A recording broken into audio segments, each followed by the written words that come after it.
So hello guys, welcome back to my channel. तो इस video में हम डिटेल में डिस्कस करने वाले हैं कि राउंड 2 के रिजल्ट जारी होने के बाद अब हमें क्या करना है। तो इस वीडियो को लास्ट तक देखें। मैं डिटेल में डिस्कस करूंगा जिनको सीट नहीं मिला है और जिनको सीट अलॉट हो गया उनके लिए भी सारी प्रोसेस आगे क्या क्या करनी है। तो फर्स्ट ऑफ ऑल, आप लोगों को जिनको सीट मिल गया है उनके लिए एक इम्पोर्टेंट अपडेट है कि फ़ीस पे करने की एसएफ और विलिंगनेस सेट सेलेक्ट करने के फ्रीज या फ्लोट उसकी लास्ट डेट 26 तारीख है। तो जिनको भी सीट मिल गया है वो जल्द से जल्द अपना सीट एक्सेप्ट कर लें और फ्रीज और फ्लोट जिनको जो चूज करना है वो कर लें। मैं आगे वीडियो में डिस्कस भी करूँगा कि किसको फ्रीज चूज करना है, किसको फ्लोट चूज करना है। तो आइए अब हम डिटेल में डिस्कस करते हैं कि आगे किसको क्या क्या करना है, किसको फ्रिज चूज करना है और किसको फ्लोट। और जिनको सीट नहीं मिली है मैं उनके लिए भी ऑप्शन बताऊंगा लास्ट में कि उनको राउंड 3 के लिए कैसे अपनी चॉइस फिलिंग को ऑर्डर रखना है। तो सारी चीज़ें मैं वीडियो में डिस्कस करूँगा, तो वीडियो को लास्ट तक जरूर देखें। तो आइए हम डिस्कस करते हैं आगे क्या क्या करना है। फर्स्ट ऑफ ऑल मैं डिस्कस करता हूँ कि राउंड 2 इसमें 2 तरह के बच्चे हैं। एक लोग को सीट मिल गया है और किसी को भी सीट नहीं मिला होगा। तो मैं सबके लिए इस वीडियो में डिस्कस करूँगा कि क्या करना है। फर्स्ट ऑफ ऑल मैं डिस्कस करता हूँ जिसको सीट मिल गया है।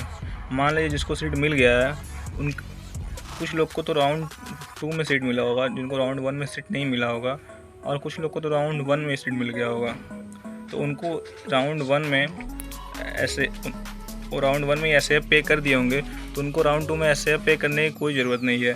तो उनको सिर्फ इस राउंड में अपना विलिंगनेस सेट करना है, फ्रीज या तो फ्लोट।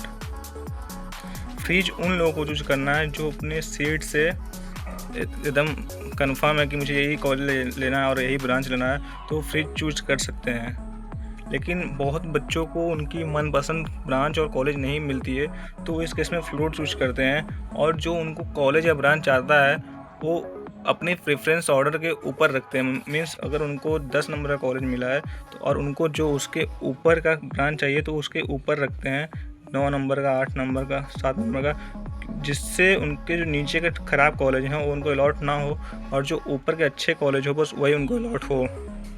और इसमें एक तरह के और बच्चे आते हैं जिनको विड्रॉल लेना हो, जिनको विड्रॉल भी लेना होता है बहुत लोगों को, जिनको किसी कॉलेज में इससे अच्छे कॉलेज में या इससे अच्छी ब्रांच मिल चुकी होती है तो उनको विड्रॉल लेना होता है। तो ये यहाँ पे विड्रॉल ले सकते हैं। इसके रिलेटेड मैं रिफंड पॉलिसी का भी वीडियो डिस्कस किया हूँ अपने चैनल पे, तो उसको आप देख सकते हैं। उसको मैं डिटेल में बताया हूँ कि कितनी फ़ीस आपकी कटने वाली है अगर आप राउंड 2 में विड्रॉल लेते हैं, राउंड 3 में विड्रॉल लेते हैं, क्योंकि साइट पर अच्छी से डिटेल नहीं दी गई है। तो आप जाके वाला वीडियो मेरा देख सकते हैं चैनल पर, मैं चैनल पर अपलोड कर दिया हूँ। तो अब मानते हैं कि आपने यहाँ पे विड्रॉल ले लिया तो आपकी ये वाली सीट कैंसिल हो जाएगी, आप यहाँ से फिर एडमिशन नहीं ले सकते। अब बात करते हैं राउंड 2 की। अब इसमें जिसको फर्स्ट राउंड में कोई भी सीट अलॉट नहीं हुआ है, बस राउंड 2 में सीट अलॉट हुआ है, तो उनको क्या करना है 26 तारीख तक अपना 20,000 ऐसे पे कर देना है। एक इसके लिए जनरल OBC और EWS के लिए है, और 12,000 SC और ST के लिए। अगर ये आप पे नहीं करते हैं तो आपकी सीट कैंसिल हो जाएगी राउंड 2 में और आप फर्दर राउंड में पार्टिसिपेट नहीं कर पाएंगे। और अगर आपको फर्दर राउंड में पार्टिसिपेट करना है तो आपको ये सीट एक्सेप्टेंस फ़ी पे करना मैंडेटरी है। अगर आपकी मनपसंद ब्रांच या कॉलेज नहीं मिला है फिर भी आपको ये सीट ऐसे पे करना मैंडेटरी है। तो आप इसके पे करने के बाद ही आप आगे की विलिंगनेस चूज कर पाएंगे। अगर आपको जो कॉलेज मिला है और जो ब्रांच मिला है आप उससे सेटिस्फाई है तभी आप फ्री चूज करिए। नहीं तो मेरी एडवाइस यही रहती है कि आप मैक्सिमम चांसेस में फ्लोट चूज करिए, क्योंकि इससे आने वाले राउंड में आपको फ़ायदे होने के चांस बहुत रहते हैं। क्योंकि जो बच्चे नीचे वाले होते हैं वो बहुत सारे इस राउंड में विड्रॉल ले लेते हैं, तो उनकी सीट खाली हो जाती है, तो आपको चांस होता है कि उसके ऊपर का सीट आपको अलाउड हो जाए। तो मैं ये एडवाइस करूँगा कि आप फ्लोट चूज करें जिससे आपको ऊपर का सीट मिल जाए।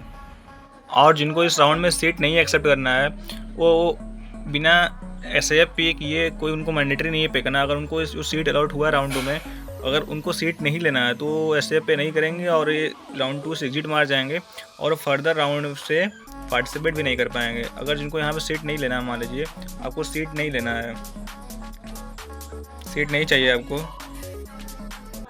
सीट नहीं चाहिए आपको, तो आपको सीट एक्सेप्टेंस फ़ी नहीं पे करना है और आप इस राउंड से बाहर हो जाएंगे। मतलब आप फर्दर राउंड में भी आप पार्टिसिपेट नहीं कर पाएंगे। और जो यहाँ पे मान लीजिए यहाँ से जो सीट एक्सेप्टेंस फ़ी नहीं पे करता है वो सीधे स्पॉट में पार्टिसिपेट कर सकता है, स्पॉट राउंड में।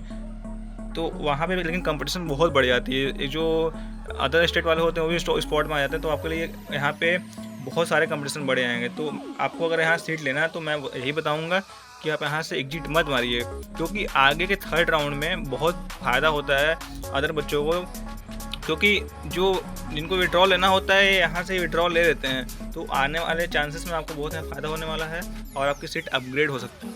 करते हैं जिनको राउंड 2 में कोई भी सीट अलॉट नहीं हुई है और उनको राउंड 3 के लिए चॉइस फिलिंग करना है, तो उनके लिए क्या प्रेफरेंस ऑर्डर होना चाहिए। तो फर्स्ट ऑफ ऑल आपको आईआईटी लखनऊ का CSC ब्रांच सबसे ऊपर रखना है, फिर आईआईटी का CSC AI वो रखना है। और ऐसे ही आपको फिर सारे कॉलेज, जितने कॉलेज मैं बता रहा हूँ उसके हर कॉलेज का ऐसे ही CSC ऊपर, फिर CSC AI ऊपर रखना है। तो फिर उसके बाद आपको KNIT का रखना है, फिर BIET का रखना है, फिर JSS नोएडा एक प्राइवेट कॉलेज है, आप इसको रख सकते हैं। बहुत सारे बच्चे क्या करते हैं यहाँ पे लखनऊ यूनिवर्सिटी फिर या तो फिर AKTU का जो मेन कैंपस है उसको रखते हैं। तो आपको ऊपर है कि आपको कौन से कॉलेज में जाना है, गवर्नमेंट या फिर प्राइवेट। उसके ऊपर बहुत सारे बच्चे क्या करते हैं कि यहाँ JSS में जाते हैं, जिनकी फाइनेंशियल इनकम सही है तो वहाँ आते हैं प्रेफरेंस। इसके बाद होगा GL बजाज, फिर होगा KIT गाज़ियाबाद, फिर आपका आएगा AKG, फिर आपका KNIT आएगा। फिर KNIT का यहाँ पर आएगा आपका IT और EC रख सकते हैं। फिर इसके बाद आता है आपका BIT का IT और EC। ये आप ऐसे प्रेफरेंस ऑर्डर यहाँ पर रख सकते हैं। बहुत सारे बच्चे क्या करते हैं यहाँ पे IIT का EC भी रख देते हैं, क्योंकि ये अच्छी मतलब इसकी जो कट ऑफ होती है बहुत हाई आती है। तो यहाँ पे आप EC रख सकते हैं। ये आपके ऊपर है कि आपको क्या चाहिए अपने लिए, तो आप उसके हिसाब से यहाँ पर रख सकते हैं। तो ये सबके लिए अलग अलग प्रेफरेंस ऑर्डर हो सकती है। बहुत लोगों को क्या होता है मुझे बस CS लेना होता है तो CS हिसाब से भरते हैं, और बहुत लोग होता है कि मुझे टॉप कॉलेज में कोई ब्रांच मिल जाए। तो यहाँ पे मैकेनिकल, केमिकल या सिविल सारे ब्रांचों को डाल देते हैं। अगर उनका प्रेफरेंस ऑर्डर ये होता है कि मुझे टॉप कॉलेज में कोई ब्रांच मिल जाए चलेगा, तो ये डाल देते हैं। बहुत सारे बच्चों को होता है कि मुझे कोई भी कॉलेज मिले लेकिन मुझे CS ही चाहिए, तो उनका प्रेफरेंस ऑर्डर कुछ और होता है। इसलिए मैं बोलता हूँ कि हर बच्चों का प्रेफरेंस ऑर्डर सबका अलग अलग हो सकता है। तो इसके रिलेटेड आपको कोई भी अगर डाउट है तो आप कमेंट सेक्शन में पूछ सकते हैं, तो मैं इसका रिप्लाई कर दूँगा।